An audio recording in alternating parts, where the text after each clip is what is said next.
আসসালামু আলাইকুম। সাকিব স্টোরি লঞ্চে আপনাদেরকে জানাই আন্তরিক শুভেচ্ছা। আজ আমরা শুনব হুমায়ূন আহমেদের এক সংবেদনশীল গল্প, আমার আছে জল। চলুন শুরু করা যাক এর প্রথম পর্ব। রেল স্টেশনের এত সুন্দর নাম আছে নাকি? সোহাগী? এটা আবার কেমন নাম? দিলু বলল। আপা, কি সুন্দর নাম দেখেছ?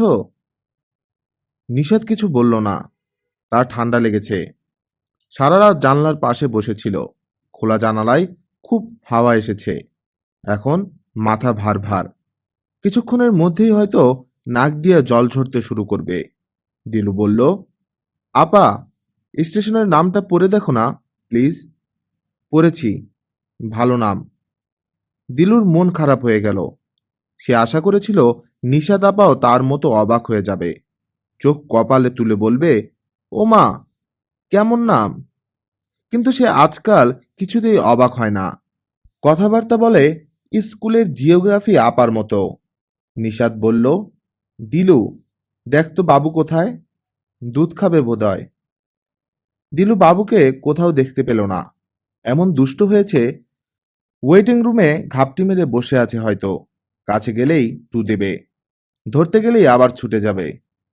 ওয়েটিং রুমের সামনে একগাদা জিনিসপত্রের সামনে বাবা দাঁড়িয়ে আছেন, বিরক্ত মুখ। তিনি দিলুকে দেখেই বললেন, এক একজন এক এক দিকে চলে গেছে। ব্যাপারটা কি? তোর মা কোথায়? জানি না তো। তোর মাকে খুঁজে বের কর। আমি পারবো না বাবা, আমি বাবুকে খুঁজছি। বাবুকে খুঁজলে তোর মাকে খোঁজা যাবে না? এরকম কথা কোথাও লেখা আছে? সবাই আজ এরকম করে কথা বলছো কেন? কোথাও বেড়াতে গেলে সবার খুব হাসি খুশি থাকা উচিত, কিন্তু এখানে সবাই কেমন রেগে কথা বলছে। রাগটা তার উপরেই। ট্রেনে মা 3বার বললেন, দিলু, পা নাচাচ্ছ কেন? পা নাচানো একটা অসভ্যতা। চুপ করে বসো। পা নাচানোর মধ্যে আবার সভ্যতা অসভ্যতা কি? যত আজগুবি কথা। দিলু, বলো, তোর মাকে খুঁজে বের কর। আমার পাইপের তামাক রেখেছে কোথায় সে? আমি কি করে জানবো? আমি রাখলে আমি জানতাম। আমি তো রাখিনি। দিলুর বাবা ওসমান সাহেব রাগী চোখে মেয়ের দিকে তাকালেন।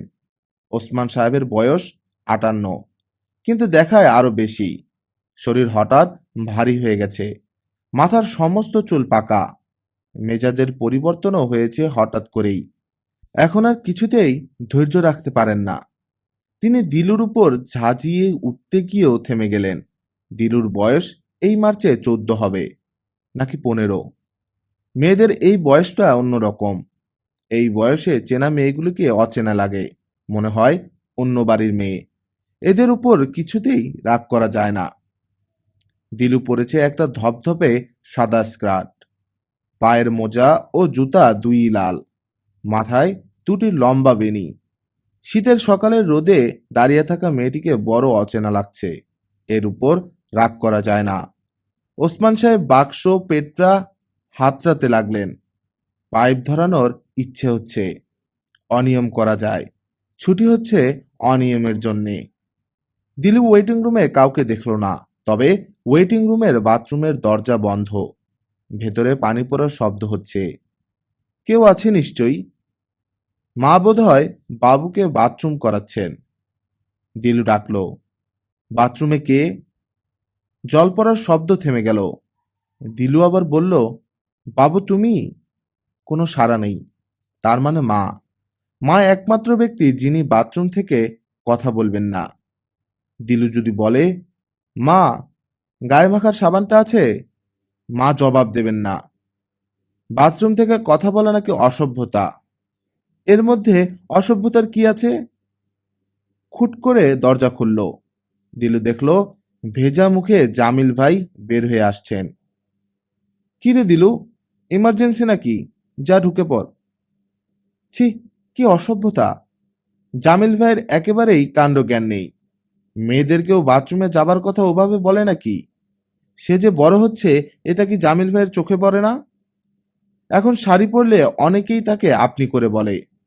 জামিল ভাই বোধহয় তাকে কখনো শাড়ি পরা দেখেনি। জামিল ভাই, বাবুকে দেখেছেন? না। মাকে দেখেছেন? না। কেন? আপা খুঁজছে বাবুকে, বাবা খুঁজছে মাকে। ওরা মনে হয় স্টেশনের বাইরে হাঁটতে গেছে। চল যাই, খুঁজে নিয়ে আসি। তোকে তো দারুণ লাগছে রে দিলু। ট্রেনে কি এই ড্রেসে ছিলি নাকি? হুম। মাই গড, তখন তো চোখেই পড়েনি। জামিল দেখলো দিলু খুব লজ্জা পাচ্ছে। এর কারণ সে ঠিক বুঝতে পারল না। মেয়েটি কি বড় হয়ে যাচ্ছে নাকি? দেখতে দারুণ লাগছে, এই কথায় কান টান লাল করার মানেটা কি? জামিল তীক্ষ্ণ চোখে তাকালো। দিলু, তুই যেন কোন ক্লাসে এবার? ক্লাস 9-এ। ইস, আপনি যেন জানেন না। কোন গ্রুপ? সায়েন্স না আর্টস? সায়েন্স। বাপরে বাপ, সায়েন্স? ইলেকটিভ অঙ্কে গোল্লা খাবি তো? কেন? গোল্লা খাবো কেন? মেয়েরা অঙ্ক মানুষঙ্ক এসব জানে নাকি? জামিল পাঞ্জাবির পকেট থেকে চিরুনি বের করে বাথরুমের আয়নায় চুল আঁচড়াতে লাগলো।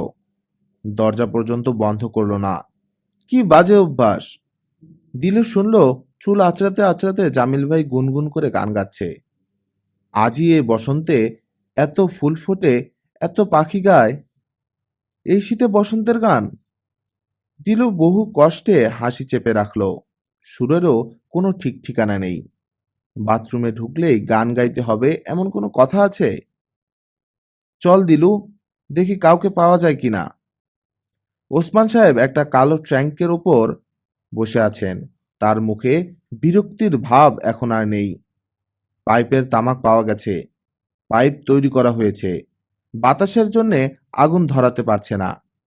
জামিলদের বেরুতে দেখে হাসি মুখে বললেন, জামিল, আমাকে এখানে বসিয়ে এক একজন এক এক দিকে কেটে পড়েছে। ব্যাপারটি কি বলতো? সম্ভবত ছুটির দিনে আপনাকে কেউ ভয় টয় পায় না, আপনাকে নিরীহ মনে করে। ওসমান সাহেব শব্দ করে হাসলেন। এত শব্দে তিনি কখনো হাসেন না। দিলুও হাসল।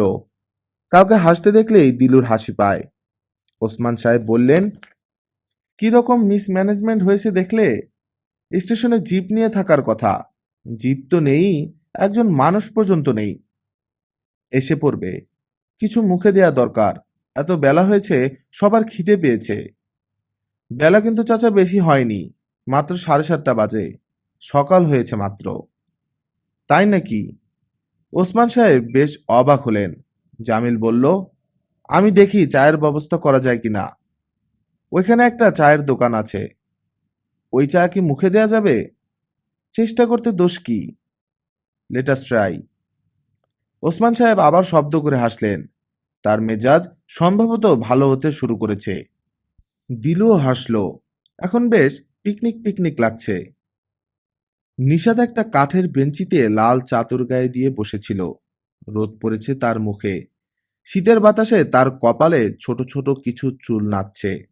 সে বসে আছে বিষণ্ণ ভঙ্গিতে। তার ফর্সা গালে লাল চাদরের আভা পড়েছে।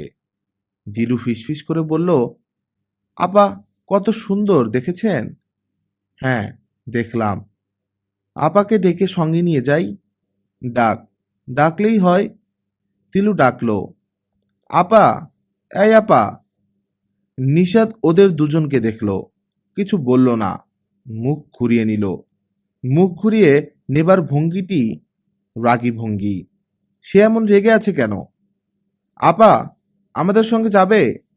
আমরা স্টেশনের বাইরে হাঁটতে যাচ্ছি। না। বাবু কোথায়? বাবু মার সঙ্গে, ওদেরই খুঁজতে যাচ্ছি। তুমিও চলো। না, আমি যাব না। চলো না আপা। এক কথা বারবার বলতে ভালো লাগে না, তোরা যা। দিল অপ্রস্তুত হয়ে পড়ল। আপা মাঝে মাঝে এমন কড়া করে কথা বলে, এত সুন্দর একটি মেয়ে এরকম করে কথা বলবে কেন? দিল হাঁটতে শুরু করলো। জামিল ভাই, এগুলো কি গাছ? জানি না কি গাছ। কৃষ্ণচূড়া নাকি? না, কৃষ্ণচূড়া না। কৃষ্ণচূড়ার পাতা তেঁতুল গাছের পাতার মতো। এগুলি খুব সম্ভব জারুল। কচুরিপানার মতো ফুল হয় এদের, নীল রঙের, খুব সুন্দর। এই স্টেশনের নামটা কত সুন্দর দেখেছেন? নামটার একটা গল্প আছে জানো? কি গল্প? এখানে এক রাজা ছিলেন। রাজার একটি মাত্র মেয়ে। মেয়ের নাম সোহাগী। রাজ্যের পানির খুব কষ্ট। রাজা ঠিক করলেন এমন এক পুকুর কাটবেন যে রাজ্যে পানির কষ্ট থাকবে না। তিনি সত্যি প্রকাণ্ড এক পুকুর কাটলেন, কিন্তু আশ্চর্য, এক ফোঁটা পানি নেই। সে বছর খুব খরা। রাজ্যের লোক হাহাকার করছে। রাজা শুকনো মুখে পুকুর পাড়ে বসে আছেন। তখন শুনলেন কে যেন বলছে, রাজন, তোমার কন্যাকে পানিতে নামিয়ে দাও, জল আসবে। রাজা সোহাগীকে নামিয়ে দিলেন এবং বললেন, কোনো ভয় নেই মা, জল আসতে শুরু করলেই তোমাকে টেনে তুলে ফেলবো। মেয়ে পুকুরে নামা মাত্রই চারদিক থেকে হু হু করে জল আসতে লাগলো। রাজা আর তাকে টেনে তুলতে পারলেন না। পুকুরটির নাম হলো সোহাগী পুকুর। জায়গাটার নাম হলো সোহাগী। জানো, এটা সত্যি না, বানিয়ে বানিয়ে বলছেন। বানাবো কেন? সোহাগী পুকুর সত্যি সত্যি আছে, জিজ্ঞেস করলেই জানতে পারবে। আর তুমি যদি ভরা পূর্ণিমার রাতে পুকুর পাড়ে বসে থাকো, তাহলে সোহাগীর কান্নাও শুনবে। ওই মেয়েটি ভরা পূর্ণিমায় কাঁদে। কেন? পূর্ণিমার রাতে সে পুকুরে নেমেছিল, তাই প্রতি পূর্ণিমাতেই সে আসে। তিলু অন্যদিকে মুখ ফেরালো। তার চোখ ভিজে আসছে। তার খুব অল্পতেই কান্না পায়। নিশাদ দেখল ওরা লোহার গেট পার হয়ে স্টেশনের ওপাশের কাঁচা রাস্তায় গিয়ে দাঁড়িয়েছে। জামিল ভাই গল্প করছেন হাত নেড়ে নেড়ে। কি গল্প কে জানে? মুগ্ধ হয়ে শুনছে দিলু। দিলুকে আজ অন্য দিনের চেয়েও একটু বড় লাগছে। এত বড় মেয়ের স্কার্ট পরা ঠিক না, চোখে লাগে। মাকে বলতে হবে। লোকজন বিশেষ নেই চারদিকে, শুধু একজন বুড়ো খুব মন দিয়ে নিষাদকে দেখছে। এই প্রচণ্ড শীতেও তার গায়ে শুধু একটা গেঞ্জি। নিষাদ প্রথমে ভেবেছিল ভিক্ষা চাই বুঝি, কিন্তু না, এ ভিক্ষুক নয়। ভিক্ষুকদের এতটা কৌতূহল থাকে না। তারা সরাসরি ভিক্ষা চায়, না পেলে চলে যায় অন্য কোথাও। নিষাদের নাক দিয়ে জল পড়তে শুরু করেছে। দুটি প্যারাসিটামল খেয়ে নেওয়া দরকার। নিষাদ উঠে দাঁড়ালো। বুড়োটি বলল, কই যাইবেন গো মা? আশ্চর্য, কত সহজেই মা ডাকলো। প্রশ্ন করাতেও কোনো সংকোচ নেই, যেন কতদিনের চেনা। আমরা যাব নীলগঞ্জ, ডাক বাংলায়। জি। নিষাদ চলতে শুরু করলো। তার পিছনে পিছনে গেঞ্জি গায়ে বুড়োটি আসছে। আরো কিছু জানতে চায় হয়তো। গ্রামের মানুষদের খুব কৌতূহল, ওরা প্রশ্ন করতে ভালোবাসে। জামিল একটা চায়ের দোকানের সামনে দাঁড়ালো। দিলু বলল, এখানে চা খাবেন? যা ময়লা। জামিল বলল, গ্রামের ঝকঝকে তকতকে রেস্টুরেন্ট কোথায়? এটা মন্দ কি? 12-13 বছরের একটা ছেলে চা বানাচ্ছিল। তার সামনে কাঠের একটা লম্বা বেঞ্চে রোদে পিঠ মেরে দুজন লোক বসে চা খাচ্ছে। তাদের একজন বলল, আপনারা যাইবেন কোনখানে? নীলগঞ্জ। ওরে ব্যাস, মেলা দূর, যাইবেন কেমনে? জিপ আসার কথা, রাস্তা তো ঠিক নাই। জিপ গাড়ি অনের পথ নাই। তাই নাকি? জি। এইজন কি আপনার মাইয়া? না, আমার বোন। দিলু দেখলো দুটি লোকই গভীর আগ্রহ নিয়ে তাকে দেখছে। তার বড় অস্বস্তি লাগতে লাগলো। জামিল ভাই, এই বেঞ্চে বসেই চা খাবেন নাকি? লোক দুটির কৌতূহলের সীমা নেই। একজন বলল, সাব আপনার নাম? আমার নাম জামিল। আপনি করেন কি? মাস্টারি করি ভাই। দেখি, একটু বসার জায়গা দেন। দিল অবাক হয়ে দেখলো ওরা সবাই বেঞ্চ ছেড়িয়ে মাটিতে বসলো। আগের মতোই তাকিয়ে রইল অবাক হয়ে, একটু সংকোচ নেই। জামিল বলল, দেখি 2 কাপ চা দাও তো। দিলু খাবি তো? খাবো। লোক দুজনের একজন বলল, বজলু সাবরে আর মাইয়াডারে কুকি বিস্কুট দে, খালি পেটে চা খাওয়ান ঠিক না। ছেলেটি দুটি লম্বা বিস্কিট হাতে করে এগিয়ে দিল। দিলু নিল না, কিন্তু জামিল নিল এবং চায়ে ভিজিয়ে বাচ্চাদের মতো খেতে লাগলো। কি যে সব কাণ্ড জামিল ভাইয়ের, দেখতে বড় মজা লাগে। রেহানা বাবুকে নিয়ে অনেক দূর চলে গিয়েছিলেন। তার সঙ্গে ছিল সাব্বির। সাব্বির তার দূরসম্পর্কের ভাগ্নে। সাব্বিরের এখানে আসার কথা ছিল না, হঠাৎ করে এসেছে। এই হঠাৎ করে আসার অন্য কোনো অর্থ আছে কিনা রেহানা তা বুঝতে চেষ্টা করছেন, কিন্তু সাব্বির ছেলেটি হয় খুব চাপা কিংবা অতিরিক্ত চালাক। তার হাবভাব কিছুই বোঝবার উপায় নেই। রেহানার ধারণা ছিল ট্রেনে সাব্বির নিশাতের আশেপাশে বসতে চেষ্টা করবে এবং গল্প টল্প করবে। সে তেমন কিছু করেনি। বসেছে কোণার দিকে, কিছুক্ষণ অত্যন্ত মন দিয়ে একটা কমিক পড়েছে। ৩০-৩২ বছর বয়সের একজন মানুষ মুগ্ধ হয়ে কমিক পড়ছে, ব্যাপারটা তার ভালো লাগেনি। কমিক শেষ হওয়া মাত্র সে জানালায় হেলান দিয়ে ঘুমুতে চেষ্টা করছে কিংবা ঘুমিয়ে পড়েছে। নিশাতের দিকে তার কোনো রকম আগ্রহ বোঝা যায়নি। তবে এও হতে পারে যে সে চেষ্টা করে তার আগ্রহ গোপন রাখছে, নিশাতকে ভালো রকম জানতে চায়। আজ ভোরে তিনি দেখলেন সাব্বির ক্যামেরা হাতে একা একা যাচ্ছে। বাবুকে সঙ্গে নিয়ে তিনি নিজেও এগুলেন। অল্প কিছু কথাবার্তা হলো। তিনি জিজ্ঞাসা করলেন, দেশে কতদিন থাকবে? বেশি দিন না, ক্রিসমাসের ছুটির পর যাব। জানুয়ারির ৩-৪ তারিখের মধ্যে পৌঁছতে হবে। তাহলে তো খুব অল্প দিন। জি। রেহানা ইতস্তত করে বলেই ফেললেন, বিয়ে করে বউ নিয়ে ফিরবে নাকি? অনেকে তো তাই করে। এখনো কিছু ঠিক করিনি। আমার মা অবশ্যই মেয়েটে দেখছেন, বিয়ে করতেও পারি। রেহানা কিছু বললেন না। দেখলেন সাব্বির ক্রমাগত ছবি তুলছে। গাছের ছবি, নদীর ছবি, নৌকার ছবি। কুয়াশায় সব ঝাপসা দেখাচ্ছে। ভালো ছবি আসার কথা নয়, তবু ছবি তুলছে।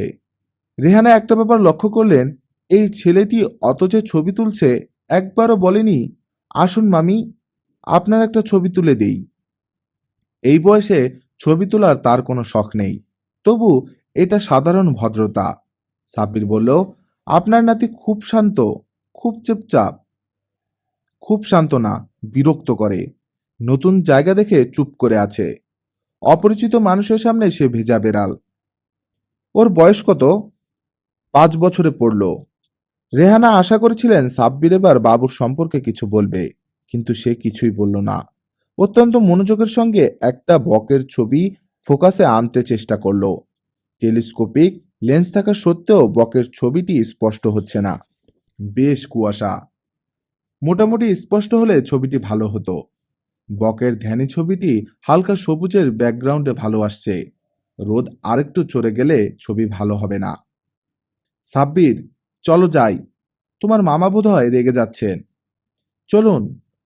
বাবুকে কোলে নিয়ে হাঁটতে তার কষ্ট হচ্ছে। একবার বললেন, বাবু, আমার হাত ধরে হেঁটে হেঁটে চল। বাবু শক্ত করে তার গলা চেপে ধরল। তার মানে সে কিছুতেই নামবে না। রেহানা আশা করেছিলেন সাব্বির বলবে, আমার কোলে দিন, আমি নিয়ে যাব। কিন্তু সাব্বির সেসব কিছুই বলল না। লম্বা লম্বা পা ফেলে হাঁটতে লাগলো। মেয়েদের সঙ্গে এত দ্রুত হাঁটা যায় না। এই সাধারণ ভদ্রজ্ঞানও কি ওর নেই? রেহানা মনে মনে বেশ বিরক্ত হলেন। স্টেশনের কাছে এসে তিনি দিলু এবং জামিলকে দেখলেন। নোংরা একটি বেঞ্চিতে বসে চা খাচ্ছেন। তাদেরকে ঘিরে 4-5 জন গ্রামের মানুষ বসে আছেন মাটিতে। দিলু স্কার্ট পরে থাকায় তার ফর্সা পা অনেকখানি দেখা যাচ্ছে। দৃশ্যটি তার ভালো লাগলো না। গ্রামের মানুষগুলি বোধ করি বসে আছে ফর্সা পা দেখার জন্য। তিনি একবার ভাবলেন দিলুকে ডাকবেন, কিন্তু সেটা বোধহয় ঠিক হবে না। দিলুর জামাকাপড় কি কি এনেছেন তিনি ভাবতে চেষ্টা করলেন, মনে পড়ল না।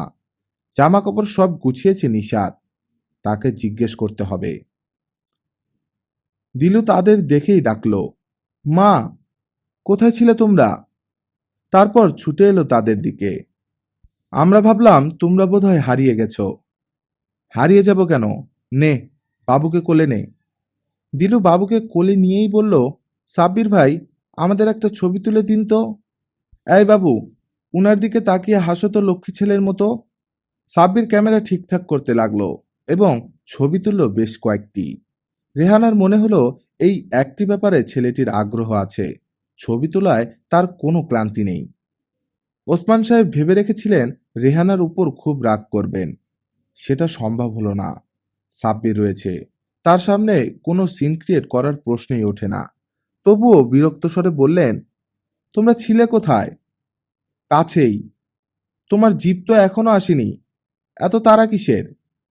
জিপ আসবে না, নষ্ট হয়ে পড়ে আছে। গরুর গাড়ি নিয়ে এসেছে। গরুর গাড়ি? দুটা গরুর গাড়ি, একটা মহিষের গাড়ি। তাড়াতাড়ি রওনা হওয়া দরকার, পৌঁছতে পৌঁছতে সন্ধ্যা হবে। রেহানা অবাক হয়ে বললেন, তিনটা গাড়ি কেন? পাগল ছাগলের কাণ্ড, যতগুলি পেয়েছে নিয়ে এসেছে। তোমার পুলিশের লোকজন কেউ আসেনি? না। ওসমান সাহেবের মনে হলো রেহানা মুখ টিপে হাসছে। কেউ নিতে আসেনি, ব্যাপারটা দুঃখজনক। এই নিয়ে হাসবে কেন? রেহানা বললেন, তোমার খবর বোধহয় পাইনি, পেলে আসতো। ওয়্যারলেস মেসেজ দিয়েছি। পাবে না মানে? তোমাদের নীলগঞ্জ থানায় হয়তো ওয়্যারলেস নেই। প্রতিটি থানায় ওয়্যারলেস সেট আছে। কি বলছো এসব? দিলু বলল, বাবা, আমি কিন্তু মহিষের গাড়িতে করে যাব। ওসমান সাহেব একটা ধমক দিতে গিয়ে নিজেকে সামনে নিলেন। তিনি প্রতিজ্ঞা করে বের হয়েছেন, ছুটির সময় কোনো রাগারাগি করবেন না, কিন্তু মেজাজ ঠিক রাখা যাচ্ছে না। কেন? কেউ নিতে আসবে না। থানাওয়ালাদের এত বড় স্পর্ধা থাকা ঠিক নয়। গাড়িতে গুছিয়ে বসতে বসতে 9টা বেজে গেল। প্রথম কথা হয়েছিল, একটিতে যাবে শুধু মালপত্র, অন্য দুটির একটিতে জামিল ও সাব্বির এবং আরেকটিতে দিলুরা। কিন্তু নিশাত বলল, আমি, মা, বাবুকে নিয়ে একটি গাড়িতে একা যেতে চাই। কেন? কোনো কেন টেন নেই, এমনি যেতে চাই। সবসময় তুই একটা ঝামেলা করতে চেষ্টা করিস। ঝামেলা করতে চেষ্টা করি না, কমাতে চেষ্টা করি। আমি, মা একা যেতে চাই। নিশাত শেষ পর্যন্ত অবশ্যই একা একা গাড়িতে উঠেনি। রেহানা উঠেছেন তার সঙ্গে। প্রথম গাড়িটিতে বাবা, দিলু ও বাবু। মহিষের গাড়িটিতে জামিল ও সাব্বির। গাড়ি চলা শুরু করা মাত্রই সাব্বির মাথার নিচে একটা হ্যান্ডব্যাগ দিয়ে কুণ্ডলি পাকিয়ে শুয়ে পড়ল। জামিল বলল, কি, ঘুমাচ্ছেন নাকি? হ্যাঁ, রাতে ভালো ঘুম হয়নি। এই ঝাঁকুনিতে ঘুম হবে? হবে, আমার অভ্যাস আছে। ঘুমাবার আগে একটা সিগারেট খাবেন? জি না, আমি সিগারেট খাই না। কিছুক্ষণের মধ্যেই সাব্বির ঘুমিয়ে পড়ল। জামিল একটা শুকনো ঈর্ষা বোধ করল। এত সহজে কেউ অমন ঘুমিয়ে পড়তে পারে? একা বসে থাকা ক্লান্তিকর ব্যাপার।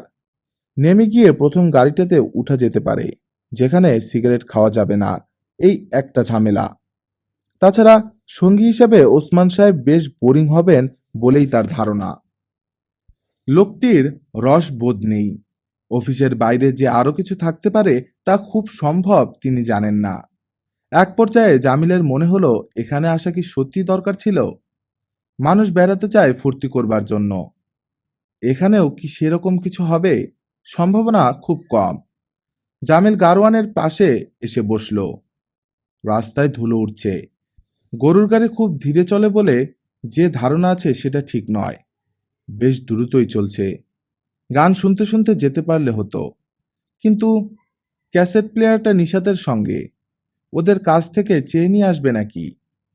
নিশাতের নাক ভার হয়ে আছে, মাথায় একটা ভোঁতা যন্ত্রণা। সে বলল, মা, তোমার কাছে প্যারাসিটামল আছে? আছে। তোর জ্বর নাকি? না, সর্দি, মাথায় যন্ত্রণা হচ্ছে। রেহানা তার গায়ে হাত দিলেন। গা তো বেশ গরম, শুয়ে থাক। শুয়ে থাকতে হবে না, তুমি দুটি ট্যাবলেট দাও। পানি তো নাই, পানির বোতল পেছনের গাড়িতে। পানি লাগবে না, তুমি দাও। রেহানা দুটি ট্যাবলেট দিলেন। নিশাত একটুও মুখ বিকৃত করল না, ট্যাবলেট দুটি গিলে ফেলল। শুয়ে থাক। আমার শুয়ে থাকার যখন প্রয়োজন হবে আমি শুয়ে থাকব, তোমার বলতে হবে না। তুই এত রেগে আছিস কেন? নিশাত মায়ের চোখে চোখ রেখে শীতল গলায় বলল, সাব্বির সাহেব আমাদের সঙ্গে যাচ্ছে কেন?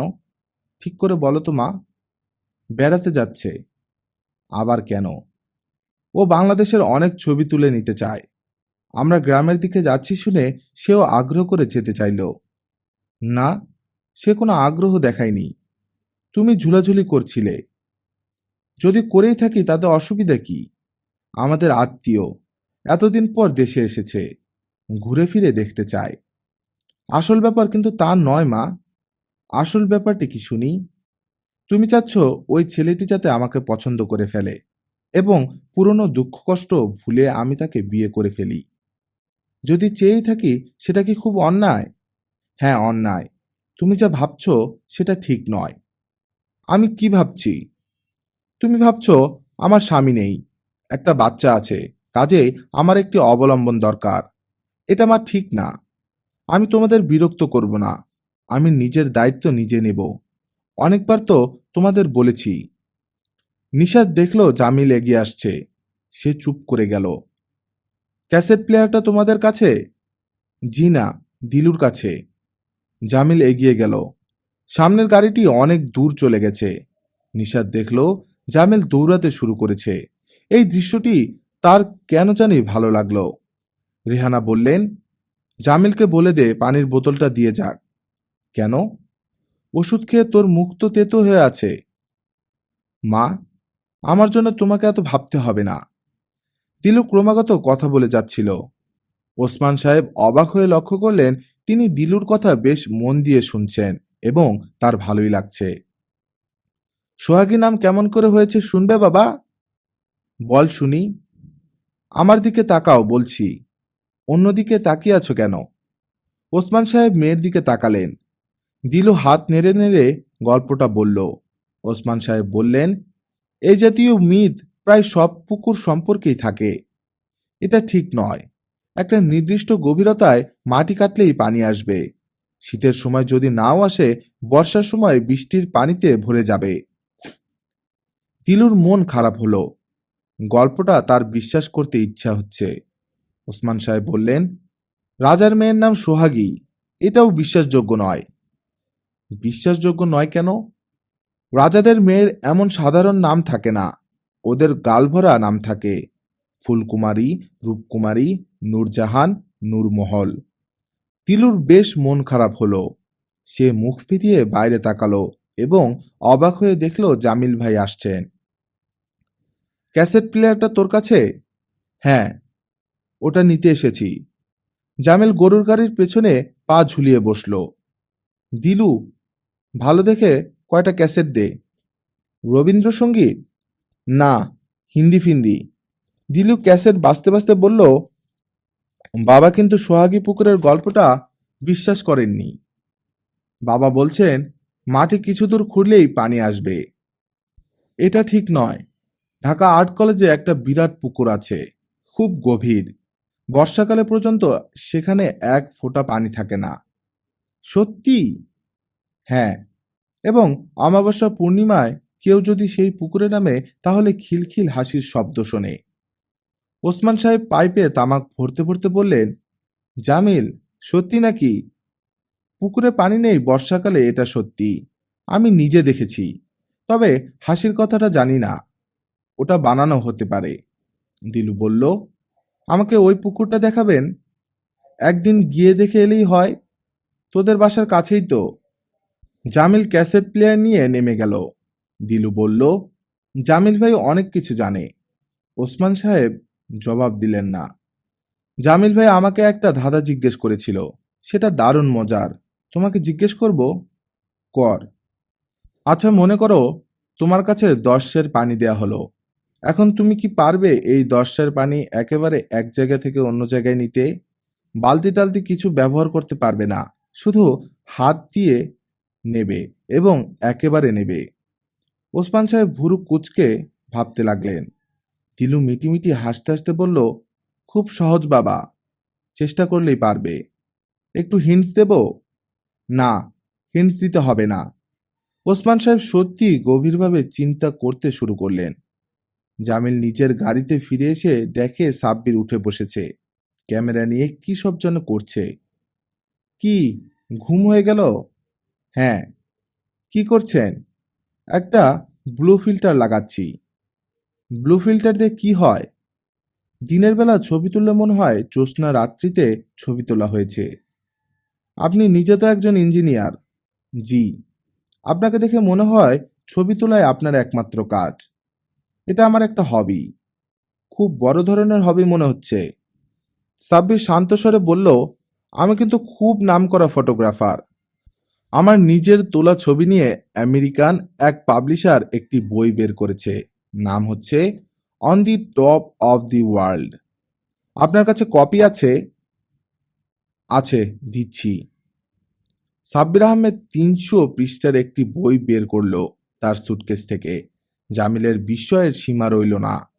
এই বইটির কথা কি দিলুরা জানে? না, নিজের কথা বলতে ভালো লাগে না। সাব্বির ছবি তুলতে শুরু করলো। ক্যামেরার শাটার পড়ছে। কোনো কিছু যে সে দেখছে মন দিয়ে তা মনে হচ্ছে না। একটি গ্রাম্যবধূ লম্বা ঘোমটা মাথায় দিয়ে দাঁড়িয়ে আছে। শাটার পড়তে লাগলো খটাখট। ছাগলের গলার দড়ি ধরে একটা ৮-৯ বছরের বাচ্চা দাঁড়িয়ে আছে। খটাখট শাটার পড়তে শুরু করলো। জামিল বলল, এই ছবিটা আপনার ভালো হবে না। জ্যোৎস্না রাতে কেউ ছাগল চড়াতে বের হয় না। আপনি বরং ব্লু ফিল্টার বদলে নিন।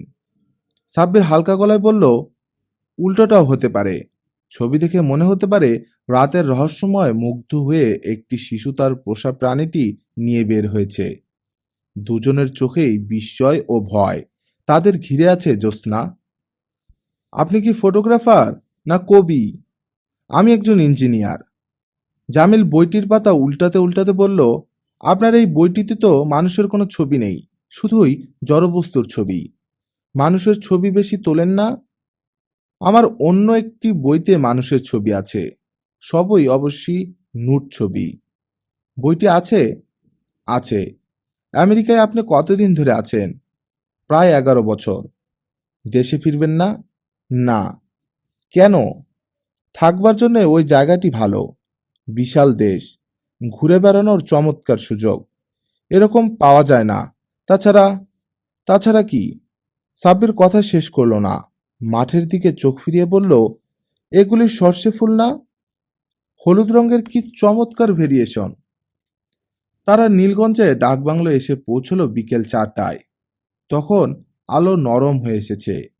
শীতের উত্তরী হাওয়া বইছে। ডাকবাংলোটি চমৎকার। ফিশারিজের বাংলো, হাফ বিল্ডিং, উপরের ছাদ টালির, মন্দিরের গম্বুজের মতো উঁচু হয়ে গেছে।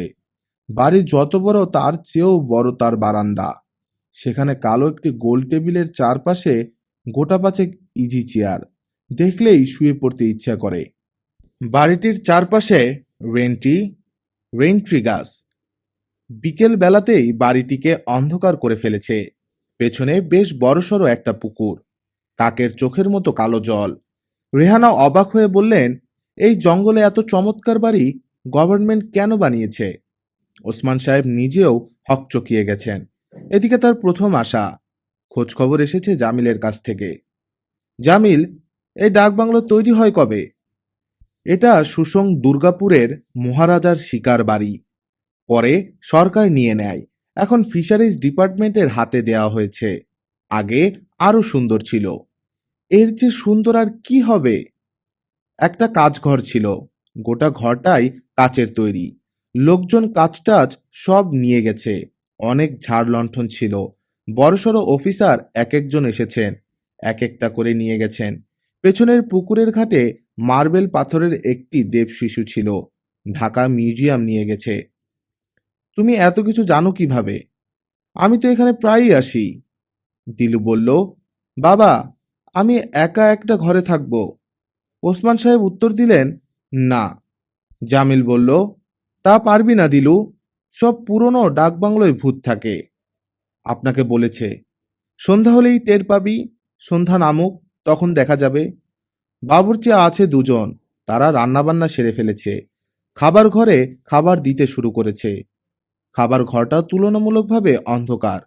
একটা হ্যাজাক বাতি জ্বালানো হয়েছে। সবাই হাত মুখ ধুয়ে খেতে বসেছে। শুধু নিশাত নেই। রেহানা খোঁজ নিতে গেলেন।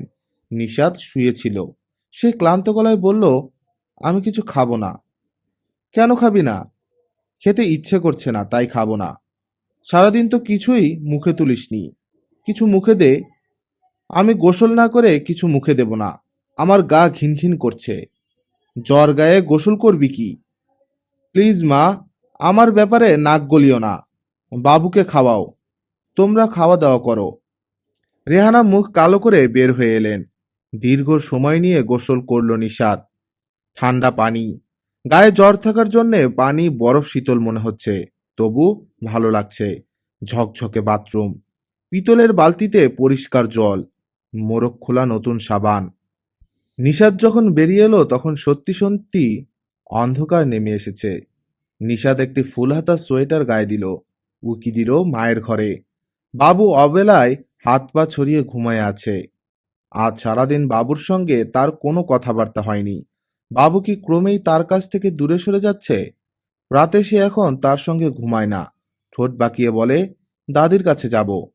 রেহানাকে সে দাদি বলে। কেন বলে কে জানে।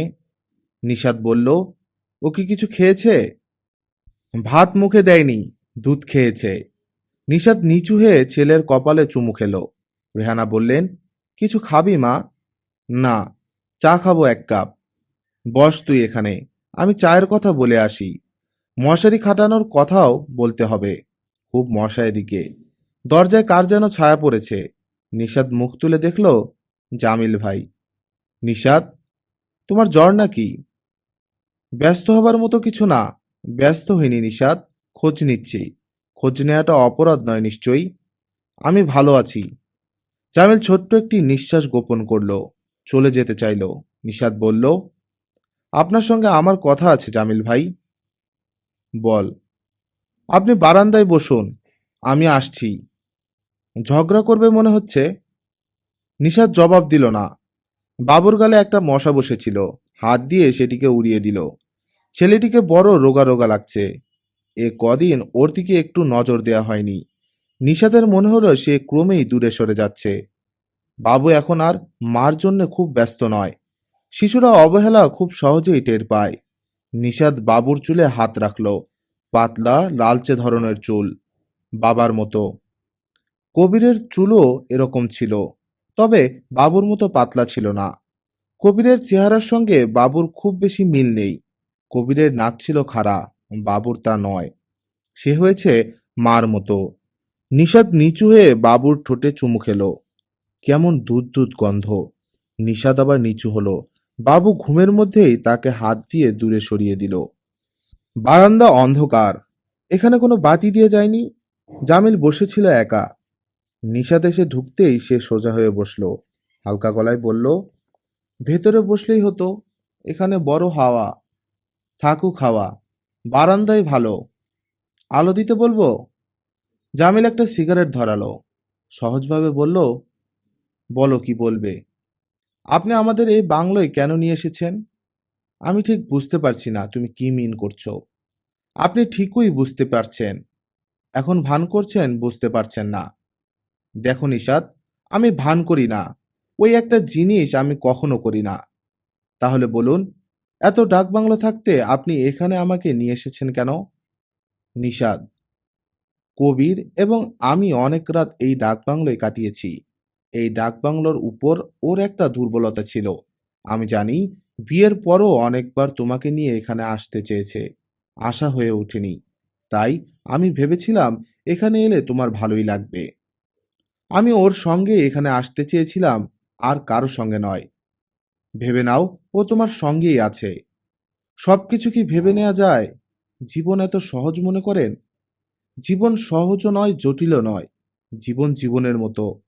আমরাই একে জটিল করি, সহজ করি। তুমি একে ক্রমেই জটিল করছো।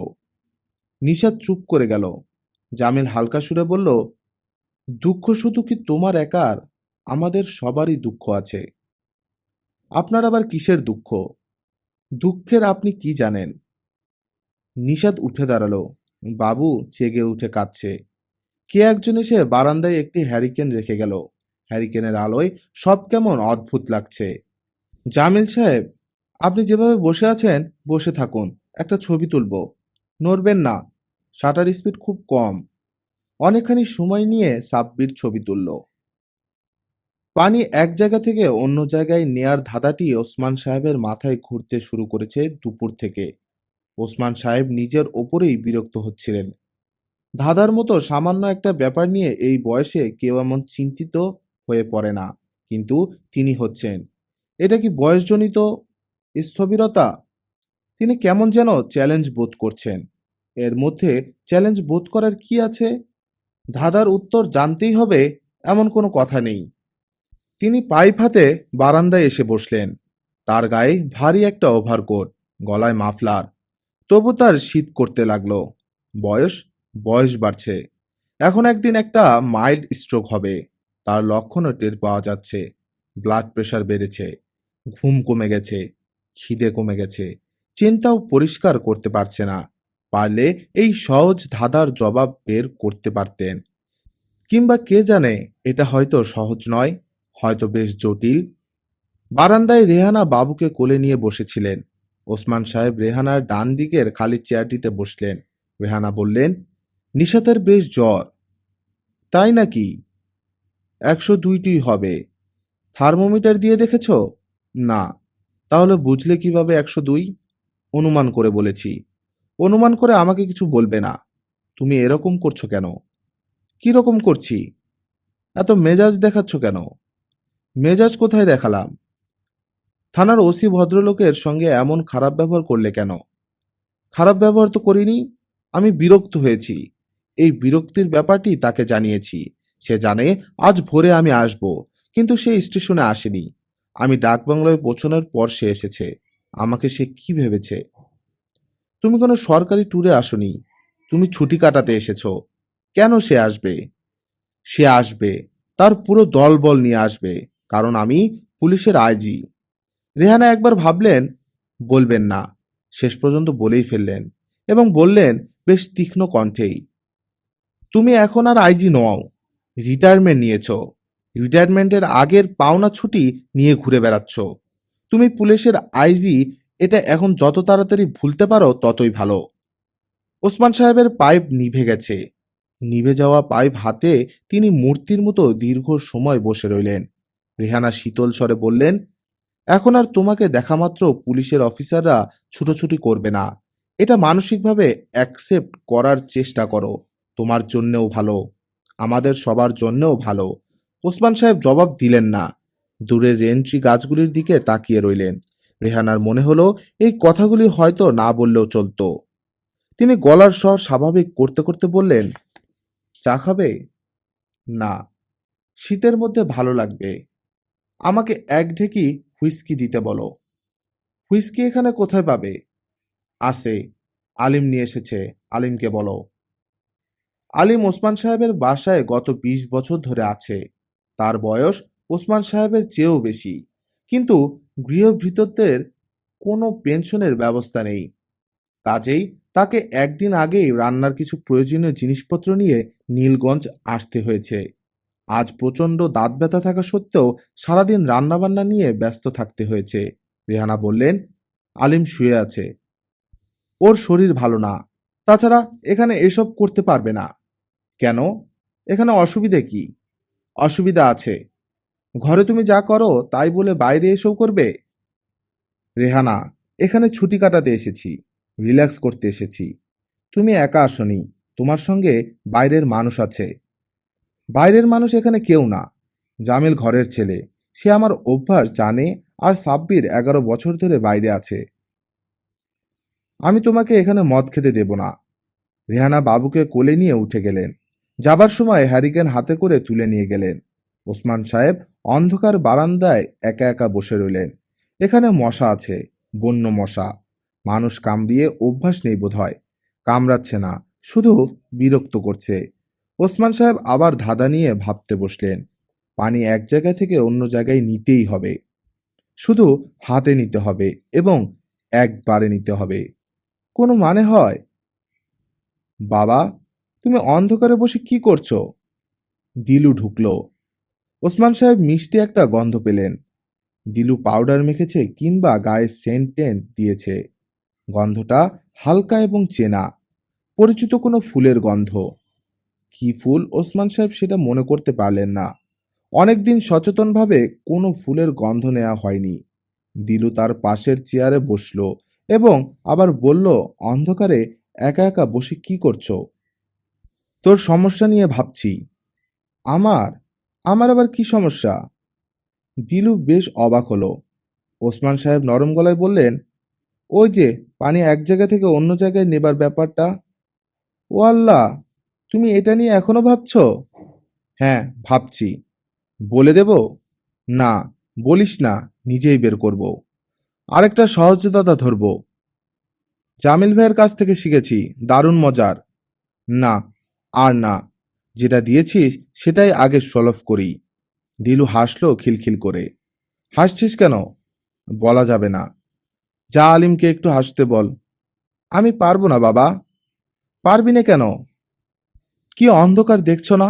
ভয় ভয় লাগে বাবা। কি? একটা ভূতের গল্প শুনবে? সত্যি গল্প, জামিল ভাইয়ের কাছ থেকে শুনেছি, ওনার নিজের লাইফের ঘটনা। ওসমান সাহেব কিছু বললেন না, পাইপ ধরাবার চেষ্টা করতে লাগলেন। খুব হাওয়া, দেশলাইয়ের কাঠি নিভে নিভে যাচ্ছে। বাবা বলবো? বল। দিলু তার বাবার কাছে ঘেঁষে এলো, একটা হাত রাখলো বাবার হাতে, গলার স্বর নিচু করে গল্প শুরু করলো। বুঝলে বাবা, তখন শ্রাবণ মাস। জামিল ভাই গিয়েছেন তার বন্ধুর বাড়ি, গ্রামের দোতলা বাড়ি। জামিল ভাইকে যে ঘরটায় থাকতে দেওয়া হয়েছে তার জানালাগুলো খুব ছোট ছোট। বাবা, শুনছো তো? শুনছি। তাহলে হুঁ বলবে একটু পর পর, না বললে মনে হবে গল্প শুনছো না। ঠিক আছে, বলবো। তারপর কি হলো? মাঝরাতে হঠাৎ খুব ঝড় বৃষ্টি শুরু হলো। ঘরে হ্যারিকেন ছিল, হ্যারিকেনটা গেল নিভে। ঘুটঘুটে অন্ধকার, কিচ্ছু দেখা যায় না। তারপর তারপর হলো কি শুনো। কে যেন দরজায় ধাক্কা দিতে লাগলো। জামিল ভাই বললেন, কে? একজন মেয়ে মানুষের গলা শোনা গেল। দয়া করে দরজা খুলুন। তারপর কি হলো? জামিল ভাই দরজা খুলতে ঘরে একটা মেয়ে ঢুকলো, 17-18 বছর বয়স। বাইরে এত ঝড় বৃষ্টি, কিন্তু মেয়েটি খটখটে শুকনো। ওসমান সাহেব বললেন, ঘুটঘুটে অন্ধকারে জামিল কি করে দেখলো মেয়েটি শুকনো, এবং বুঝলই বা কি করে ওর বয়স 17-18? দিলু থমকে গেল। এটা সে ভাবিনি। ওসমান সাহেব হাসি মুখে বললেন, গল্পটার মধ্যে একটা ফাঁকি আছে, তাই না দিলু? দিলু জবাব দিল না। তার একটু মন খারাপ হয়ে গেল। ওসমান সাহেব বললেন, গল্পটা শেষ কর। না, থাক। থাকবে কেন? বাকিটা শুনি। তোমাকে শুনতে হবে না। দিলুর গলার স্বর ভারী, যেন সে এক্ষুনি কেঁদে ফেলবে। সে উঠে দাঁড়ালো। কোথায় যাচ্ছিস? জামিল ভাইকে কথাটা জিজ্ঞেস করে আসি। পরে জিজ্ঞেস করলেও হবে। না, আমি এখন জিজ্ঞেস করব। কেন সে আমার সঙ্গে মিথ্যা কথা বলবে? গল্প তো গল্প, গল্প কখনো সত্যি হয়? জামিল ভাই বলেছিল এটা সত্যি গল্প। দিলু প্রথমে গেল খাবার ঘরে। সেখানে একজন অপরিচিত রোগা লোক হ্যাজাক লাইট ঠিক করতে চেষ্টা করছে। একবার দপ করে আগুন জ্বলে উঠে। লোকটি খাই সেরে বলে এক লাফে পেছনে সরে। ব্যাপারটা দিলুর কাছে খুব মজার লাগলো। দিলু হাসিমুখে বলল, আপনার নাম কি? আমার নাম বাদলা। বাদলা আবার নাম হয়? বাপ মাই দিছে, কি করমু কন? তারা বোধ হয় নাম দিয়েছিল বাদল। দিলুর কথা শেষ হবার সঙ্গে সঙ্গে হ্যাজাকটা ঠিক হয়ে গেল। বাদলা দাঁত বের করে বলল, আফা, আপনার খুব ভয়। দিলু বলল, আপনি কি জামিল ভাইকে দেখেছেন? ওই যে লম্বা, গায়ে পাঞ্জাবি আর ক্রিম কালারের চাদর। জি, দেখেছি। কোথায় দেখেছেন? এইসব আরেকজন কোট পরা সাব বইসা আছে পুকুর ঘাটে, গফ করতেছে। আপনি যান তো, জামিল ভাইকে ডেকে নিয়ে আসুন। বলবেন দিলু আপনাকে ডাকছে। আমার নাম দিলু। দিলশাদ থেকে দিলু। লোকটি চলে গেল। দিলু মুখ গম্ভীর করে বসে রইল। রাত বেশি হয়নি, মাত্র 8টা, কিন্তু মনে হচ্ছে গভীর রাত। ঝিঝি ডাকছে চারদিকে। বাবুর কান্না শোনা যাচ্ছে। সে সারাদিন ঘুমিয়েছে, কাজেই সারা রাত সে জেগে থাকবে। একটু পরে পরে কাঁদবে। মাকে কোলে নিয়ে হাঁটাহাঁটি করতে হবে। দিলু শুনল মা তাকে গল্প বলার চেষ্টা করছেন। তুলারাশি কন্যার গল্প। এই গল্পটি ছোটবেলায় সেও শুনেছে। এক রাজকন্যার ওজন মাত্র 1 ছটাক, কিন্তু এক রাতে হঠাৎ তার ওজন বেড়ে গেল। কি ব্যাপার দিলু, জরুরি তলব কেন? জামিল ভাই, আপনি আমাকে মিথ্যা কথা বললেন কেন? কেউ আমাকে মিথ্যা বললে আমার খুব খারাপ লাগে। কোনটা মিথ্যে বলেছি বলেন তো? মিথ্যে আমি তেমন বলি না। ওই যে একটা সত্যি ভূতের গল্প বললেন, ওটা আসলে মিথ্যে ভূতের গল্প। কোন গল্পটি? ওই যে বন্ধুর বাড়িতে গিয়েছেন, ঝড় বৃষ্টির সময় 16-17 বছরের একটা মেয়ে ঘরে ঢুকলো। হ্যাঁ, মনে পড়েছে। মিথ্যে হবে কেন? ওটা সত্যি গল্প। না, সত্যি না। এই অন্ধকারে আপনি কি করে বুঝলেন ওর বয়স 16-17? ওর কাপড় ভেজা না? জামেল গম্ভীর গলায় বলল, ওই রাতে খুব ঝড় বৃষ্টি হচ্ছিল। ঝড়ের সময় ঘন ঘন বিদ্যুৎ চমকায়। বিদ্যুতের আলো শহরের ইলেকট্রিকের আলোর চেয়েও কড়া। দিলু তাকিয়ে রইল চোখ বড় বড় করে। জামিল বলল, তবে মেয়েটির বয়সের ব্যাপারটা আমার কল্পনা। আমি নিজে তখন অল্প বয়স্ক ছিলাম, কাজেই সব মেয়ের বয়সই মনে হতো 16-17। দিলু কিছু বলল না। কি, এখন বিশ্বাস হচ্ছে না? হচ্ছে। জামিল ভাই, বল। আরেকটা সত্যি গল্প বলেন। আরেকদিন বলবো। জামিল ভাই, আপনি কি আমার ওপর রাগ করেছেন? না, রাগ করব কেন? দিলু হঠাৎ উঠে ঘর ছেড়ে চলে গেল। জামিল হাসল। দিলু নিশাতের মতো হয়নি। সে হয়তো এখন কিছুক্ষণ কাঁদবে। রাতের খাবার দেয়া হলো 9টার দিকে। দেখা গেল কারোরই খাওয়ার দিকে মন নাই। শুধু সাব্বির খাবার দেয়া হয়েছে শোনা মাত্র এসে বসেছে এবং খেতে শুরু করেছে। রেহানা বাবুকে কিছু একটা মুখে দেওয়ার জন্য আবার ঘরে এসে সাব্বিরের একা একা খাওয়ার দৃশ্যটি দেখলেন। সাব্বির ঘন ঘন পানি খাচ্ছে। রেহানা বললেন, খুব ঝাল হয়েছে নাকি? একটু হয়েছে, অসুবিধে নেই। এরা বেশ ঝাল দেয়। আলিম রান্না করলে এটা হতো না। আলিম অসুখ হয়ে পড়ে আছে। কি অসুখ? দাঁতে ব্যথা। সাব্বির গম্ভীর মুখে খেয়ে যাচ্ছে। রেহানা লক্ষ্য করলেন সে একবারও বলল না, অন্যরা কেউ খেতে আসছে না কেন। এটা একটা সাধারণ ভদ্রতা। 10-11 বছর বিদেশে থাকলেই কেউ অভদ্র হয়ে যায় না, বরং আরো ভদ্র হয়। সেটাই স্বাভাবিক। রেহানা বললেন, এত কিছু রান্না হয়েছে কিন্তু কেউ খেতে চাচ্ছে না। সব নষ্ট হবে। দিলু ঘরে ঢুকলো।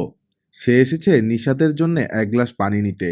রেহানা দেখলেন পানি ঢালতে গিয়ে সে অনেকখানি পানি টেবিলে ফেলল।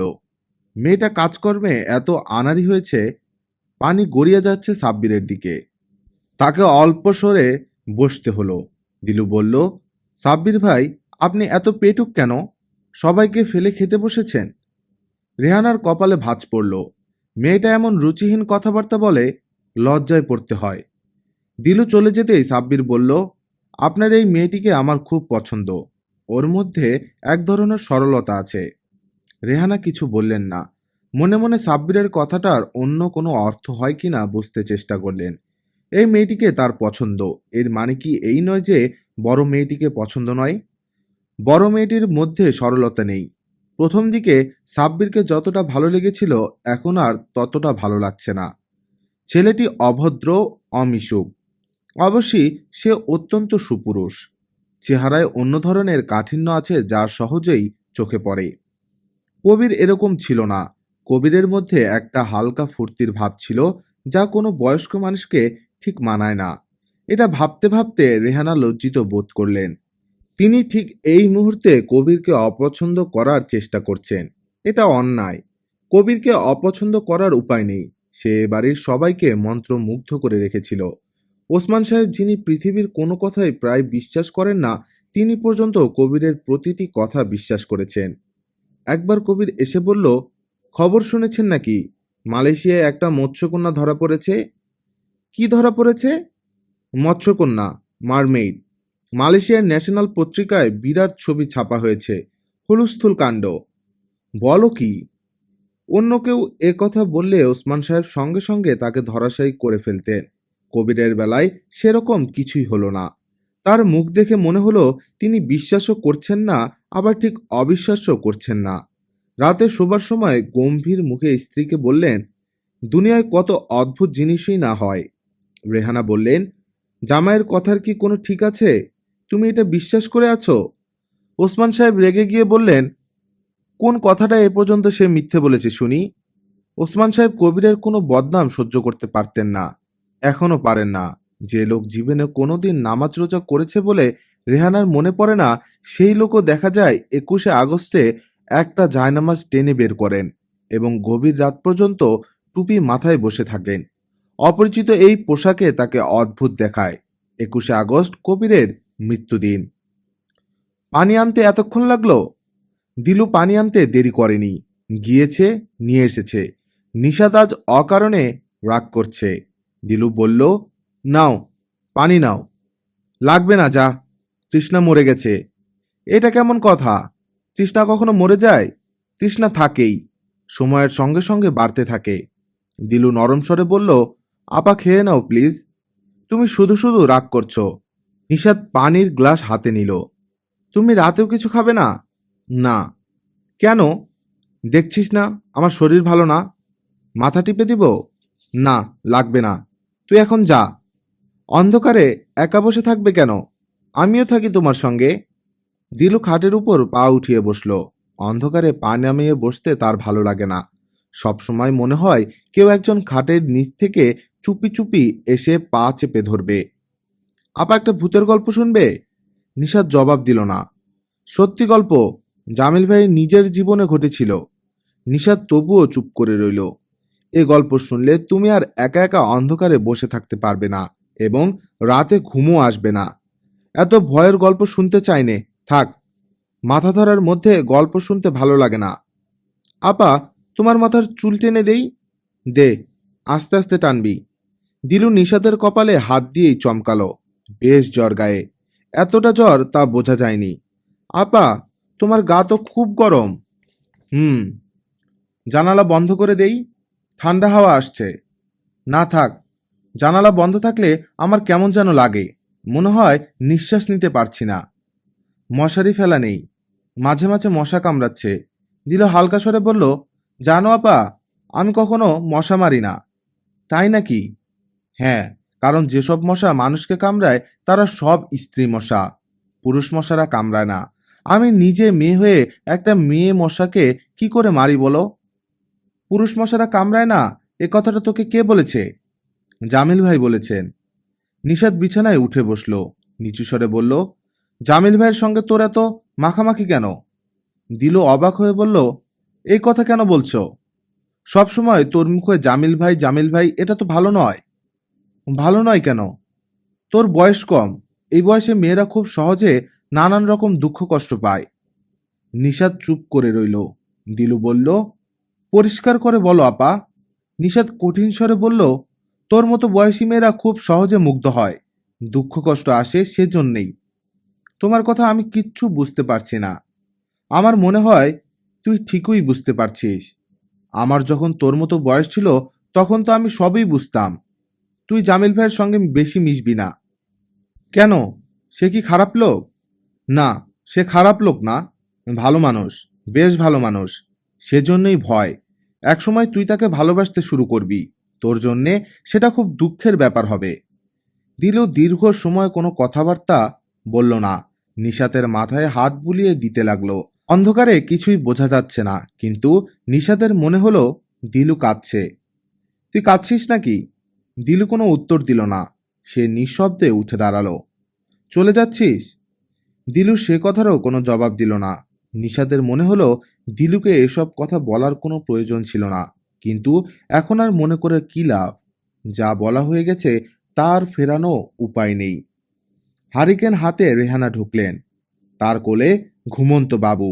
তিনি বাবুকে বিছানায় শুয়ে দিতে গেলেন। নিশাত বলল, ওকে তোমার কাছে রাখো মা, আমি আজ এ ঘরে একা শোবো। কেন একা শুবি?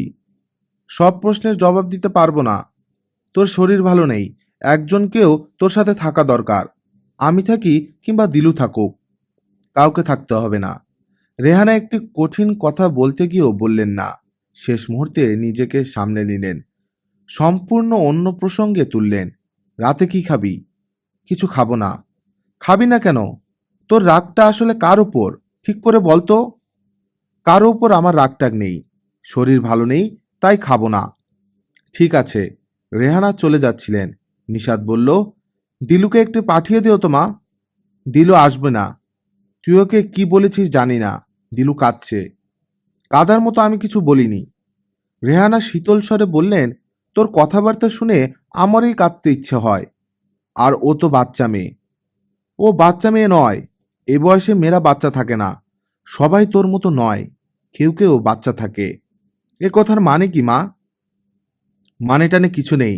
তুই নিজের দিকে তাকিয়ে দেখ নিশাত, যার দুঃখে আজ এরকম করছিস তার সঙ্গে তোর আচার ব্যবহার কেমন ছিল?